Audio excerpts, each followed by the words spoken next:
करवा चौथ का व्रत कार्तिक कृष्ण चतुर्थी तिथि को रखा जाता है। इस दिन सुहागिन महिलाएं अपने पति की लंबी आयु और सुखी वैवाहिक जीवन के लिए निर्जल व्रत रखती है। इस वीडियो में हम करवा चौथ के बारे में संपूर्ण जानकारी प्राप्त करेंगे। कब है करवा चौथ व्रत, पूजा का शुभ मुहूर्त क्या रहेगा, अर्घ्य का समय क्या रहेगा, व्रत का पारण कैसे और कब करना होगा, गर्भवती महिलाएं व्रत को कैसे करेगी, स्वार्थ सिद्धि योग में कैसे चंद्रमा की पूजा होगी, सब कुछ हम इस वीडियो में जानेंगे। इस व्रत में चंद्रमा की पूजा करना और अर्घ्य देना जरूरी है। इसके बिना करवा चौथ का व्रत पूरा नहीं माना जाता है। उदया तिथि और चतुर्थी के चंद्रोदय के आधार पर करवा चौथ का व्रत 1 नवंबर को रखा जाएगा। करवा चौथ का शुभ मुहूर्त जो है वो 5:36 से शाम 6:54 तक रहेगा। करवा चौथ का पारण चंद्रमा को अर्घ्य देने के बाद किया जाता है। वैदिक पंचांग के अनुसार इस बार कार्तिक माह के कृष्ण पक्ष की चतुर्थी तिथि 31 अक्टूबर दिन मंगलवार को रात 9:30 से प्रारंभ हो रही है। यह तिथि 1 नवंबर बुधवार को रात 9:19 पर खत्म हो जाएगी। उदया तिथि के अनुसार यह व्रत 1 नवंबर बुधवार को रखा जाएगा। इस दिन व्रती को 13 घंटे 42 मिनट तक निर्जल व्रत रखना होगा। व्रत सुबह 6:33 से रात 8:15 तक पूरा हो जाएगा।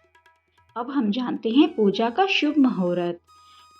जो महिलाएं 1 नवंबर को करवा चौथ का व्रत रखेगी उनको शाम में पूजा के लिए 1 घंटा 18 मिनट का शुभ समय प्राप्त होगा।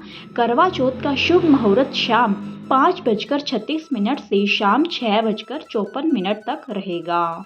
करवा चौथ के दिन चंद्रोदय रात 8:15 पर होगा। इस समय से आप चंद्रमा पूजन के साथ अर्घ्य दे सकते हैं। चंद्रमा को अर्घ्य देने पर व्रत पूरा होता है। अब हम जानते हैं व्रत पारण। करवा चौथ व्रत का पारण चंद्रमा को अर्घ्य देने के बाद किया जाता है। पति के हाथों जल पीकर व्रत को पूरा करती हैं। 1 नवंबर को रात 8:15 के बाद आप कभी भी व्रत का पारण कर सकते हैं। 3 योग में पड़ रहा है यह करवा चौथ का व्रत। इस साल करवा चौथ पर 3 योग बन रहे हैं। इस दिन स्वार्थ सिद्धि योग सुबह 6:33 से प्रारंभ हो रहा है, जो अगले दिन प्रातः 4:36 तक रहेगा। स्वार्थ सिद्धि को शुभ योग माना जाता है। इसमें किए गए कार्य सफल सिद्ध होते हैं। उस दिन प्रातः काल से दोपहर 2:07 तक परिध योग है। उसके बाद से शिव योग प्रारंभ हो रहा है, जो अगले दिन तक रहेगा। करवा चौथ के दिन मृगशिरा नक्षत्र सुबह से लेकर अगले दिन 2 नवंबर को 4:36 तक रहेगा। मित्रों, अब हम जानते हैं गर्भवती महिलाएं इस व्रत को कैसे करेगी। जैसा कि हम जानते हैं महिलाएं पूरी तरह से निर्जल रखकर यह व्रत करती है, परंतु दिन भर निर्जला रहकर करने वाले इस व्रत को गर्भवती महिलाओं को विशेष सावधानियों का साथ रखना चाहिए, क्योंकि उन्हें पति की लंबी उम्र की कामना के साथ ही अपने बच्चे का भी ख्याल रखना होता है। अगर आप भी गर्भवती हैं और करवा चौथ का व्रत करने जा रही हैं तो कुछ विशेष बातों का ध्यान आपको अवश्य ही रखना चाहिए। पूरे दिन निर्जल व्रत करने वाली महिलाएं अगर गर्भवती है तो वह अपने डॉक्टर से अवश्य ही सलाह ले, क्योंकि यह जानकारी प्राप्त करना अति आवश्यक होता है। गर्भवती महिलाओं को अपनी पूरी कंडीशन के बारे में डॉक्टर को बताना सही माना जाता है। अगर आपकी मेडिकल कंडीशन ठीक नहीं है और डॉक्टर व्रत करने से मना कर रहे हैं तो ज़रूरी है कि आप डॉक्टर की सलाह के अनुसार ही काम करें और व्रत को भी उसी प्रकार से पूर्ण करें। अगर आप गर्भवती होने के बाद भी व्रत कर रही हैं तो ज़रूरी है कि पूरे दिन निर्जल व्रत ना रखें। इससे बच्चे पर बुरा प्रभाव पड़ सकता है। पूरे दिन भूखे रहने की बजाय थोड़ा थोड़ा खाता रहना चाहिए, जिससे कि बच्चे को भी एनर्जी मिलती रहे। फलों का सेवन व्रत में आसानी से किया जा सकता है।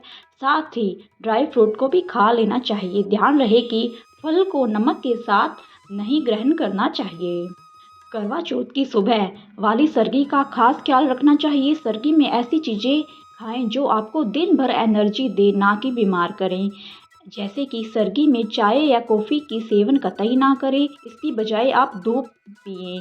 खाली पेट चाय या कॉफ़ी पीने से गैस की समस्या हो सकती है, इसलिए गर्भवती महिला को दूध का सेवन कर लेना चाहिए।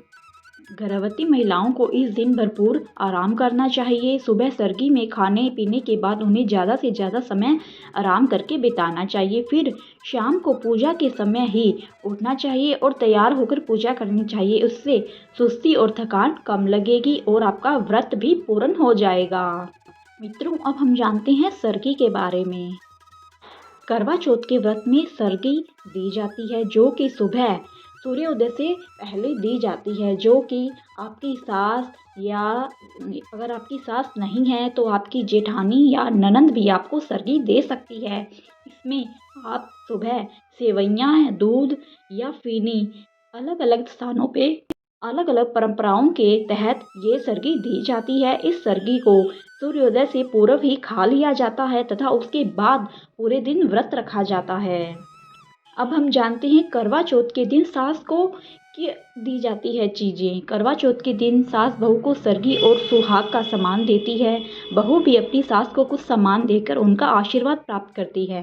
करवा चौथ के दिन पूजा के लिए मिट्टी का करवा रखा जाता है और इसके साथ ही एक मीठा करवा होता है जिसे खांड का करवा कहते हैं। इस मीठे करवे में ड्राई फ्रूट्स रखे जाते हैं।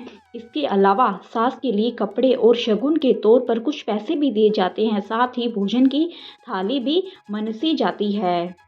ये सारा सामान पूजा के समय चौकी पर रखें और पूजा करने के बाद सास को देकर पैर छुएं और उनका आशीर्वाद लें। अगर आपकी सास सुहागिन हैं तो आप उन्हें सुहाग की सामग्री भी दे सकती हैं, नहीं तो परिवार में अपने से बड़ी किसी महिला जैसे ननंद, जेठानी आदि को सुहाग का सामान अवश्य दें। यदि ऐसा संभव न हो तो मंदिर में सुहाग की सामग्री देकर आएं।